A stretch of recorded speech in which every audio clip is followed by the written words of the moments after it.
Welcome to the Slop Temple. We pray this video helps. You begin by confirming the essentials. Your Google account signed in on both Windows 10 computers, Chrome installed, and Chrome Remote Desktop added. Once done, open Chrome Remote Desktop and choose Remote Access on the machine you want to control. You'll be prompted to name the host PC and grant permissions. Do that now. Make sure you have admin rights because Windows will require confirmation to install the host service. Proceed immediately to set a secure PIN when prompted so the host registers. Next, run the Chrome Remote Desktop Host Installer.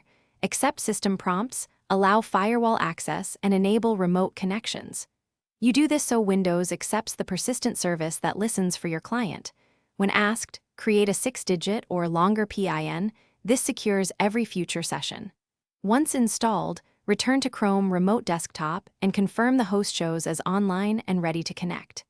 If it doesn't, restart the host service and check Windows, Defender, or third-party firewall settings to allow on your client PC. Open Chrome Remote Desktop, find the host, click to connect, and enter the PIN you set.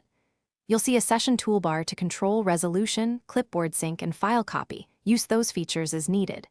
When finished, sign out to end access. If the connection fails, first verify internet connectivity and the PIN, then check that the host service is running and that Windows Firewall or antivirus permits Chrome Remote Desktop. One key tip: reboot the host if the status stays offline. That often resolves hung services.